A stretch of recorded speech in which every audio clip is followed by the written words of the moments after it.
The media is waking up to the fact that excess deaths are a thing and have been since the pandemic and specifically the vaccine rollout. Way to catch up after years of lacking curiosity on the matter. Now, the headline from the Telegraph today, the first corporate media headline of its kind, despite, of course, excess deaths happening since 2020 at least. Well, someone who was warning about this all along is Dr. Kelly Victory. She joins us today and is a first-time guest on Redacted. Thank you so much for joining us.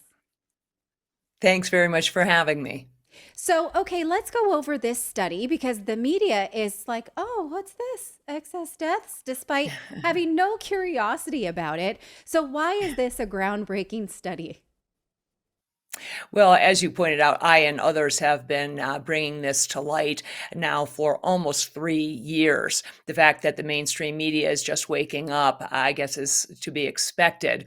The reality is that we've had the data, and the data are irrefutable. We've seen a significant uptick in all-cause mortality in pretty much every civilized country, around the globe. We have data going back to 2020, and interestingly, the excess deaths did not begin then. This most recent study from Germany showed that they looked at excess deaths beginning, meaning if you look at deaths from all causes and say, how many deaths would we normally expect in a year? And they compared the deaths in 2020 to that. And they said the deaths from all causes were pretty much on par in 2020, despite the fact that we were in the very serious Delta wave of COVID. There wasn't a significant increase in deaths. Somewhere around 4,000 increased deaths in Germany were noted in 2020.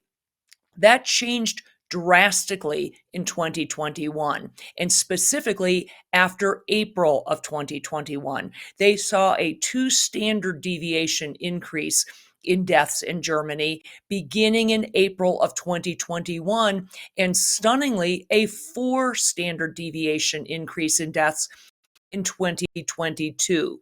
This is consistent with what life insurance companies in the United States started to report in January of 2022. They saw a 40% increase in deaths in the age group where you wouldn't normally expect them, meaning those people who are employed, people between the ages of 19 and say 49. That increase has not been accounted for by any of the organizations that are mandated, whose job it is to look into this, namely the CDC.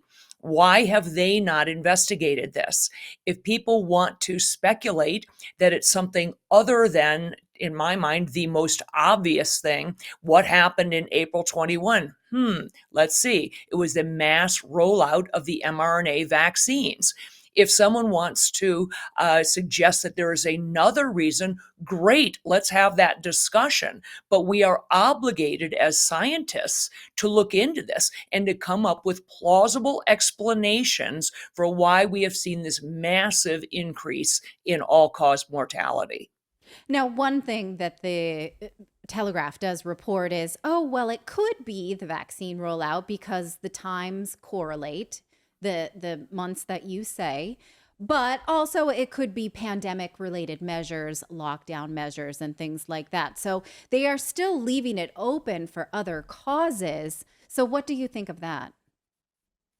Well, there's no question that we saw an increase in harm and damage to people because of the unnecessary and preposterous mitigation schemes like the lockdown. UNICEF has calculated that somewhere in the range of possibly 250,000, 250,000 children may have starved to death globally as a Oh, result of the lockdown and the impact on the food supply, the food chain. So yes, then there were people who were clearly driven to substance abuse and may have died from that. There were people who died from lack of medical care for underlying conditions like diabetes and heart disease. But that can't possibly explain the totality of a 4 standard deviation increase. Furthermore, why did we not start seeing that increase until after April of 2021. Those mitigation schemes were put in place beginning in March of 2020.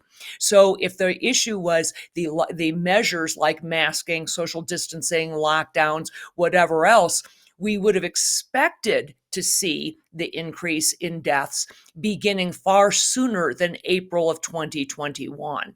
Good point. Good point. So there's a chart here that gives a predicted linear trend of excess deaths, which is usually pretty steady state. The governments and researchers and Mhm. demographers expect that deaths will be at about a certain rate, and then we see just all of these Mhm. spikes and peaks and valleys. Mhm. But it does seem like it is starting to drop back off to expected levels. So what does that tell us?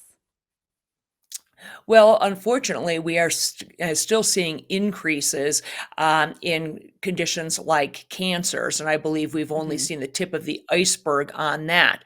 But we know that deaths that are related to the vaccine commonly occur relatively quickly after people have gotten the injection, whether it's the initial series of 2 shots or a booster.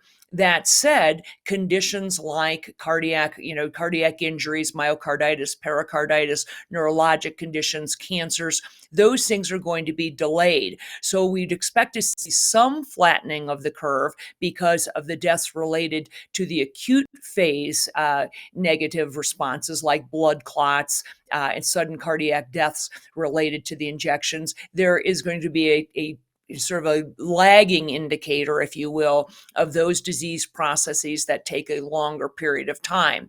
None of the deaths at this point can be attributed to COVID itself. The virus has done precisely what we would expect it to do.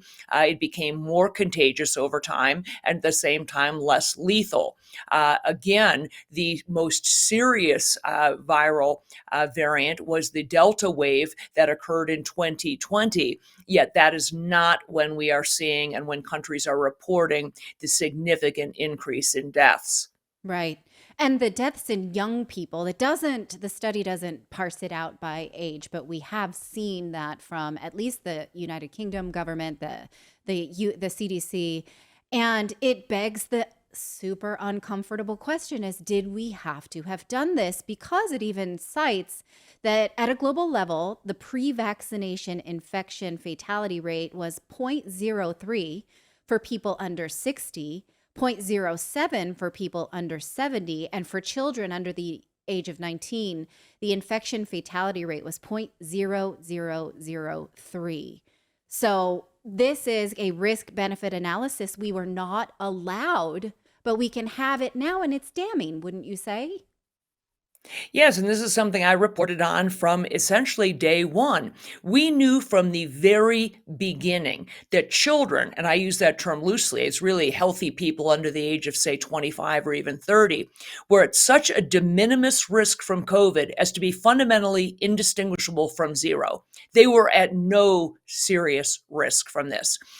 We knew that people who had obesity, diabetes, and heart disease were the people who were at the highest risk. The vast majority of the public was otherwise not at risk at all. And we knew that from the beginning.